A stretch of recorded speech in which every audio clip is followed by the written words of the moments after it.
Champagne. I know y'all can still hear the music. This is JLMNO, other known as John, Big John. I got many names, so you can, call me whatever you would like to. But I'm here with my man Zen for the night. We wanted to introduce one of the homies that we got down here. We wanted to bring him in on the radio. Go ahead and talk to him for a little bit. Yes. You already. I don't know if you could recognize the voice, but this is Tony Odom. You dig? I was Tony Odom, the mentor, but now I'm Tony Odom, the whole name. Tony Odom, Jesus is God. Remember that? You dig? So, man, it's a pleasure being down here with you guys, man. Always. You dig, man? We just expounding and just, just talking about, just different social commentary that might go on in a culture of ours, the likeness of melanin in us in this room. So we just talking about just different things that goes along, different things. But hey, but T.O. Yeah. Thanks for coming with us, bro. Appreciate you. What I'm saying? I'll be the rapper writer, like a muffin. I'll be the rap philosopher, whatever I be talking about. But I it's Fridays at Hip Hop Xpress show. We was definitely just getting into some good conversation about the culture, about hip hop, about what's going on, what's right, what's wrong. But tell the people what's going on in your life, man. Like locally, you've been doing a lot of good work, man. Yeah, what's going on? Man, I just been doing just a lot of work, discipleship type work, man, ministry type work, man. It's just at the lower level of the economic totem pole. That's where I'm prevalent at. You know what I'm saying? Shout out to everybody that's in Champaign-Urbana that's trying to push the narrative of peace. I'm actually an advocate for the anti-violence movement. I'm doing a lot of things with kids around Champaign-Urbana, also doing things on a higher level of entertainment now, which is a blessing. But, this last month, man, it's been pretty stressful at the same time.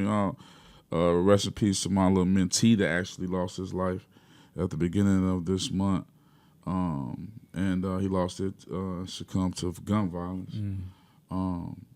Named Little Junebug, I was highly publicized about that situation amongst others. R.I.P., man. All right, rest in peace, you know what I'm saying? I just wanted to over-reflect on certain... We were talking about black-on-black crime and how we compare that to other races and why is it so prevalent in the black community, you know what I'm saying, or in the hip hop community. We'll just say specifically, that. Specifically, you know what I'm saying, what represents of seances and certain rhythmic patterns that go along with our culture that we sort of use to weaponize it. Because it's powerful, frank, man. Yeah, so if I can be frank about it, we weaponize it and we utilize it to massively communicate negative vibes and frequencies to each other, you know what I'm saying, which in turns make us eliminate a person's existence, right? And when you think about that, and when you think about what music was supposed to be about, joy, cheer, a coping mechanism of just happiness, you know what I'm saying? And it's just now that... Can I ask you something real quick, systematically, though? Yeah, go ahead. My thing is, okay, is there space for young black kids, right, to talk about their experience in like a cathartic way and in an honest way? You know what I'm saying? Because when I listen to drill music, I listen to kids and the music they like and the music that is more so promoting violence, you feel me? To me, I try to listen and see, okay, why y'all like this? You know what I mean? Where y'all coming from? Hey, don't get me absolutely totally wrong. They're very smart. How they put their words together, their cadence is definitely different than anyone else's. It's super awful. It's super authentic. It's super authentic, man. You know what I mean? What I think is that when it comes down to what they're talking about, what they're expressing, it's not, the drill music has now went to a point where it's more or less like kill music. Okay, you just know to be as actually the just really talking music, about the kill. The drill music was kind of a rhythmic pattern that they was trying to, you know what I'm saying, convey when they said drill. You know what I mean? People took it in a more of a way of killing each other, and that's where they kind of went with it. Because I was in Chicago at that point in time when Chief Keef came out. Shout out to my man Peter Pan Idris. He's his manager right now. He's been his manager, and I met Chief Keef when he was probably about 16 years old. He was a bucket boy. I was going to Columbia, then I went to IDT, International Academy of Design Technology. Shout out to everybody that, you know what I'm saying, Columbia and all that. I met Chief Keef, and my man said, man, I got something that's going to change the world. And I looked at it. He did Bang. It had 9,000 views. Mm-hmm.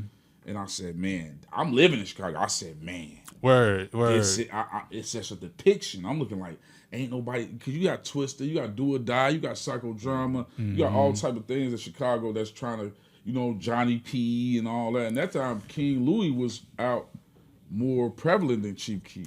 So you feel like it was a clearer picture than anybody else was doing? Yeah, it was way clear, like what's going on over there with the kids. And a lot of people say that's what rap is for. You feel me? Yeah, That's as a mouth of the culture. I'm living on Douglas and Christiana at that point. You know what I'm saying? On the west side of Chicago. So I'm like, man, they did the move. They did the video on the back porch that's similar to what my back porch looked like. So now it's the relatable thing. Now people seeing somebody, man, that's us. Word. We didn't have a depiction. We didn't have a depiction of what we looked like. So when Chief Keef came out, and these kids start saying, "Hey, man, this dude is living the life that we live in. Roman noodles, Vienna sausages." So do you feel like that's a big reason why he like got support off of that strength? He like had he really a major trying to represent because us. There was 1 million people related to him across the country. And the thing is, with black culture, everyone wants to emulate black culture since we came over here on them ships. You know what I'm saying? We came here over on them ships in droves, but we knew how to till ground. We already knew how to plant. We already knew how to industrialize stuff. We already had structure. Like, man, these folks, we like ants. We was like ants. We don't even have to do none of it. How one person controls 100 people? The people got to be controlled. Yeah, the people do it themselves, really. You know what I mean? Ultimately, one person controlling 100 people, you got to have some type of cohesiveness with the 100. Yeah. So that's a fact. We that's what happens with music. If we were gearing it more to a pop, like a Tupac or a KRS-One, like the 90s and stuff like that, where everybody was emulating what social injustices was going on, all that, we emulated that. You know what I'm saying? We had the X-Hat song, remember, We had the X-Hats on. So we had we had the medallions with the Africa on. Word. So you feel like it's got to be a rapper that like make that stuff cool again. You feel me? Versus if you look at the industry, it's industry plots, and it's always industry plots. Yeah. And it's always propaganda. They're gonna have to keep making money. Now regardless. you see Lil Durk, right? Now let's just say this. Let's just say Lil Durk didn't get locked up. Okay. Right? And he had guys that didn't even believe in God, praying 4 times a day. When you got people that's believe in God for all their life, don't even pray like that. You talking about influence. We talking about influence. Man. He had folk, black men that don't even like God or don't even know God, getting on their face to the east. Now, this one I'm going to let you know. God is everything, right? You think God ain't pleased with that? The Muhammad is in the Bible. So is Jesus Christ in the Quran. Yeah. You feel what I'm saying? You're saying just like you can it's like you got a cousin that live in Mississippi that talk different. Is y'all blood or not? Is y'all family? I just want to know. You know what I'm saying? Y'all got the same love. They say her, der, cur, per. you say words more articulate up here. But that's your cousin. Yeah, right? Same difference. The same thing. You know what I'm saying? So that at that instant, that's when it got bad. That's why we seeing people, kids murder each other in Champagne. Hey, so is Christian rap, is Islamic rap, is this the answer, bro? Because I feel like it's not. Because my thing with like Christian rap and that type of rap, most of the time them artists is not, you feel me, cool. I think that people need to go get in that manuscript and see how cool Jesus Christ really was. Because I looked up to Michael Jordan, Eddie Murphy, like, you know what I'm saying? So like, it's a real, people are like, their minds is messed up. The most famous person, the most interesting person that ever walked this earth, that has any type of background that you can go and look up. Yeah. No one is colder than Jesus Christ ever, than did nothing what people can see. Heal the sick, real guy. Ain't got no crib, ain't rolling up in no Rolls Royce, walking to your crib. Shorty in there dead. Come in there, pray for him, eat and leave. Pray for y'all. Come here, everybody healed. Come on, bro. We roll the magic shows, bro. And look, all they trying to do is emulate that. That's gangster, bro. Yeah, that's just gangster. On me. And come kill. Guess what? Kill folk. Tear stuff down. Man. Well, you ain't never heard of Jesus Christ getting jumped unless he gave himself up. They weren't When messing it with was time for Jesus. him to get, he came there, tear everything down. Y'all selling stuff in here. Y'all doing propaganda. Y'all false prophets. Y'all doing bogus to the people. I'm coming and I'm tearing it up. The only time they got him, it was according to plan. They thought they got him. It was what the plan already was. Bro, every gang chief is emulating who Jesus Christ is, bro. Every person that you think is tough.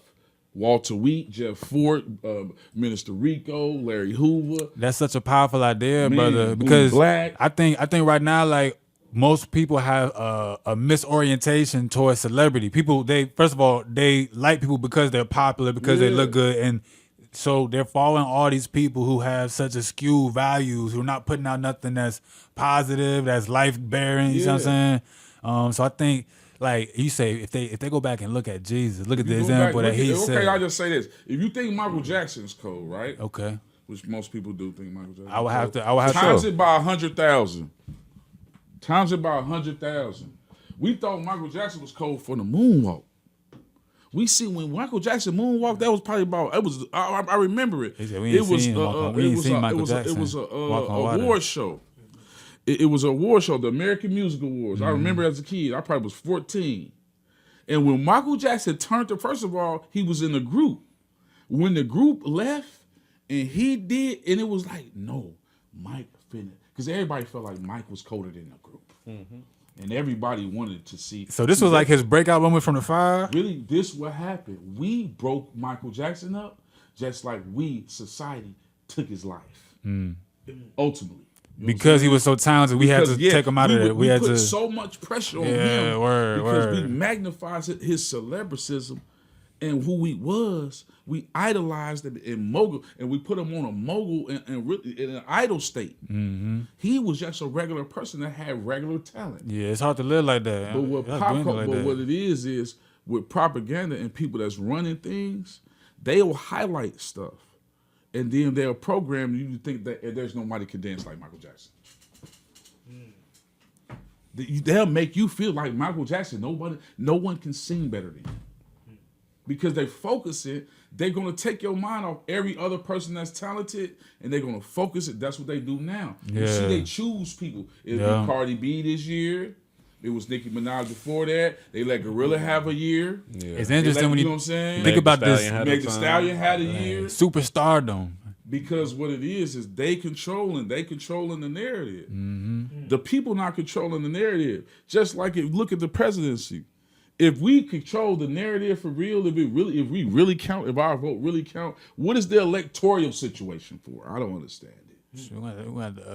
So you mean to say that I could have 10 million more votes than you, but just because places that don't have people that look like me vote, they have more electoral votes? Why do they have more electoral votes?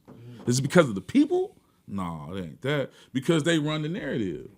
They run the narrative. And they'll fool you, give us a few $1 million, they'll give everybody a few million, and make it seem like we ain't still, in that state no more. But we still are. Well, see, and I think to me, like hip hop and rap music, a part of it is like we supposed to speak for the people within this whole fight. You know what I'm saying? Like we supposed to represent what the people are doing. And in a way, when you go back to Chief Keef, and you say like he was doing stuff that people could say that's me.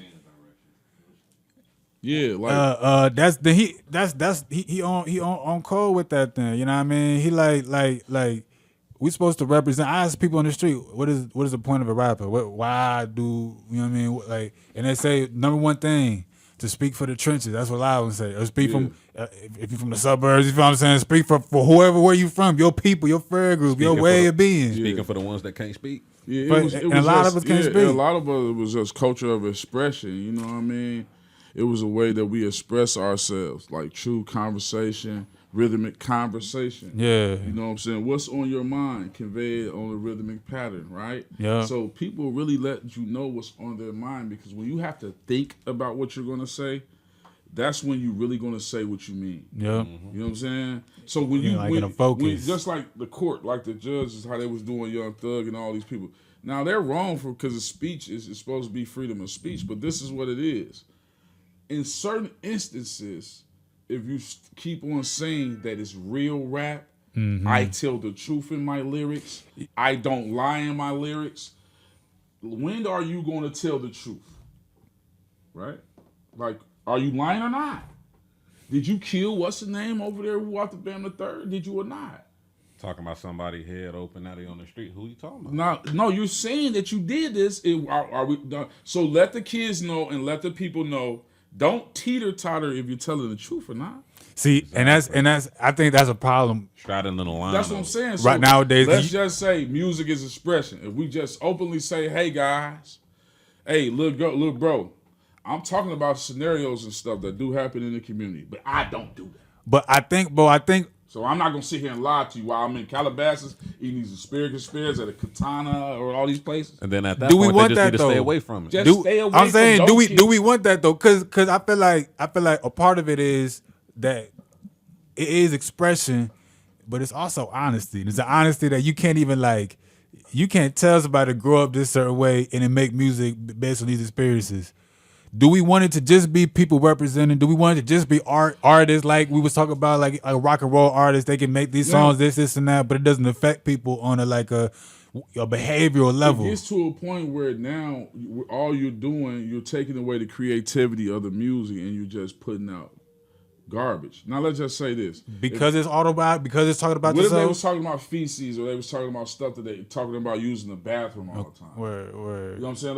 They talking about something asinine. Yeah. That's what I'm saying. It's you can't categorize stupidity. Yeah. And that's what we do, man. That ain't that stupid. Why are you going to continue? First of all, you're saying these things that's contradictory to yourself. You're saying that you're not a snitch, but you're telling. I don't get it. You know what I'm saying? I just don't get it. It's fool's gold. It's funny because rapper is somebody who rap's like, I mean, I'm telling the truth. You spit, you talking. I keep it real with my rhymes, and that's what it is. And then you talk about killing, but have you killed somebody, sir? Can I ask you a question? Do you think they know at what level they're playing a character, or they're representing something versus them? They're telling they. I don't think they know. I feel like they don't. They don't know. They don't know. I think there's some that know, and then there's some that just take it too far, so they lost in it. I feel like do the kids know? Makeup. Do the kids know when they listen to them? It's just culture. I think it becomes culture. When it comes culture, it becomes a way of life. It just becomes something that you just naturally are now. And it's just like anything. When you get them younger, it's going to be harder to get them out of it. Just being if you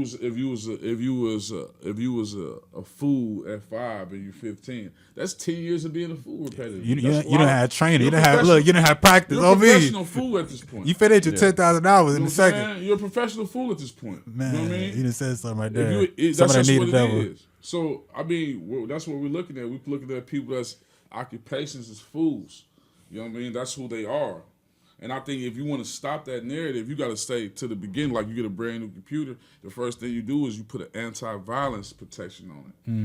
Because you now got to put stuff on the computer, but you don't want it to mess up. So you know what I'm saying? So you saying as in like a new stop the violence movement, or let's push and P